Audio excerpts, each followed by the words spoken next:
যোৱাকালি যেটো news next চেনেলত মই পালোঁ যদুমণি বড়ো যেটো প্ৰেছমেট দি কৈছে সেই কথাটো মোৰ হজম হোৱা নাই।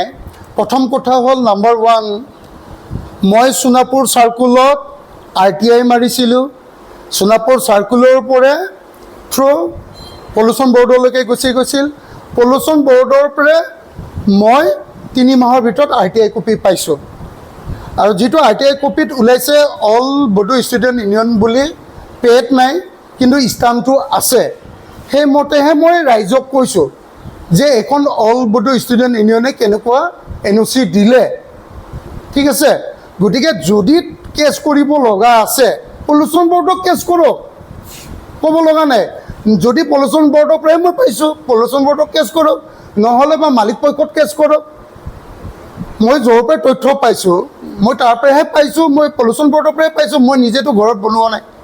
এইখনতো ঘৰত বনোৱা কপিটো নহয়, এখন ইয়াতে ষ্টাম্পটো আছেই, দেখাই যায় জল পটপটকৈ যে অল বডো ষ্টুডেণ্ট ইউনিয়ন ডিমৰা আঞ্চলিক কমিটি বুলিকে। যদি কিবা ক'ব লগা আছে পলিউশ্যন বৰ্ডক কওক, চাৰ্কল অফিচত কওক, মালিক পক্ষক কওক, কিন্তু মোক ব্যক্তিগত যিটো আক্ৰমণ কৰিছে এই কথাটো মই হজম কৰা নাই যদুমণি বড়োৱে ব্যক্তিগত। নাম্বাৰ 2, যদুমণিয়ে মোক এসপ্তাহৰ ভিতৰত মই মাটি দালাল ক'ত কৰিছোঁ সেইটো এসপ্তাহৰ ভিতৰত মোক প্ৰমাণ দিব লাগিব। যদি এসপ্তাহৰ ভিতৰত প্ৰমাণ দিব নোৱাৰে যদুমণি বড়োৱে, তেতিয়াহ'লে কথা বেয়া হ'ব। আৰু লগতে তেখেতৰ ডিমৰীয়াখন বাপেকৰ নহয়, আৰু মই খাৰু পিন্ধি থকা নাই, স্পষ্ট কথা। আৰু ইয়াৰ পিছত যদি যদুমণি বড়োৱে যদি এনেকুৱা প্ৰেছমেট কৰি যদি ডাঙৰ ডাঙৰ লেকচাৰ কথা কয় তেতিয়াহ'লে কথাটো বেয়া হ'ব। আৰু মোক এসপ্তাহৰ ভিতৰত মই ক'ত ট্ৰাইবেল বেল্টৰ মাটি দালাল কৰিছোঁ সেইটো মোক প্ৰমাণ দিব লাগিব। আৰু যদি প্ৰমাণ দিব নোৱাৰে তাৰ ব্যৱস্থা কিন্তু ভয়ানক হ'ব, ভয়ানক হ'ব। আৰু মই এইটোও কৈছোঁ যদুমণি বড়ো, এইখন মই বাংলাদেশৰ নহয়, মই মিয়া নহয়, মোৰ নাম সপোন বড়ো। গতিকে মই সুকীয়াই দিছোঁ যদুমণি বড়োক, কিছু কথা কওঁতে ভাবি চিন্তি ক'ব। মই ভয় পোৱা দৰে নহয়, মই মাইকী মানুহ খাৰু পিন্ধি থকা নাই যদুমণি বড়োক সুকীয়াই দিছোঁ। আৰু নেক্সট টাইম যদি এনেকুৱা ষ্টেটমেণ্ট দিয়ে তেতিয়াহ'লে কথাটো বেয়া হ'ব। আৰু 2 নম্বৰ কথা, যিটো 14 মাইলৰ 15 মাইলৰ কথা কৈছে, সেই কথাটো যিটো অজিতে কৈছে, অজিতৰ নামটো সেই মাইকী মানুহজনেই কৈছে, আমি কোৱা কথা নহয়। আৰু মই অলৰেডি আমাৰ জিতেন মইলাৰিদা আছে, 2013 চনত তেওঁ অফিচিয়েলি ডিমাৰ্কেশ্যন যোৱা কথাটো স্পষ্ট হৈয়ে গৈছে। ঠিক আছে, তাৰপিছতো তেখেতসকলে কৈছে যে মই দালাল কৰা বুলিকে।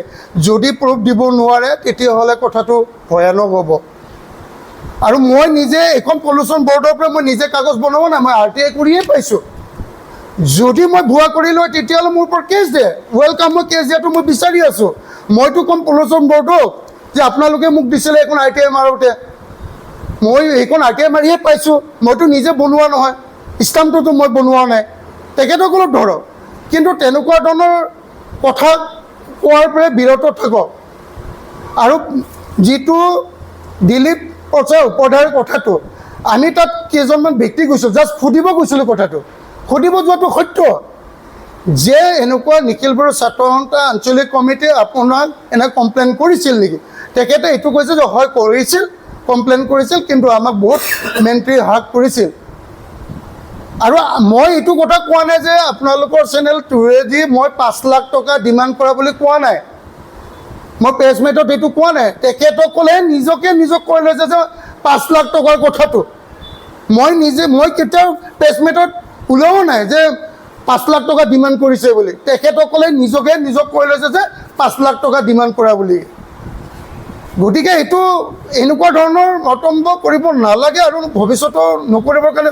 আৰু মই ভয় নকৰোঁ যদুমণি বড়ো, চিধা কথা, চিধাকৈ কৈছোঁ, মই মুছলিম নহয়, মিয়া নহয়, মই বাংলাদেশী নহয়, আৰু তোৰ বাপেৰে ডিমুৰীয়াখন নহয়, আৰু মই খাৰু পিন্ধি থকা নাই।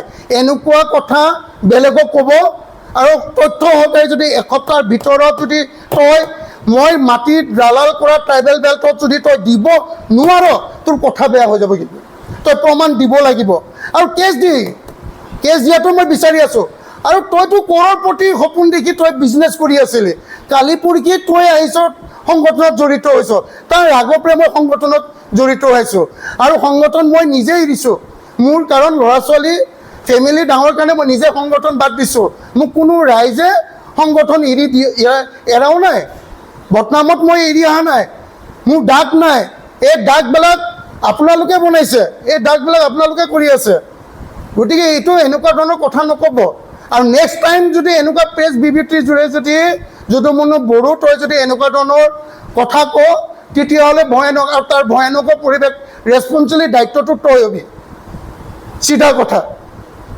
বাছ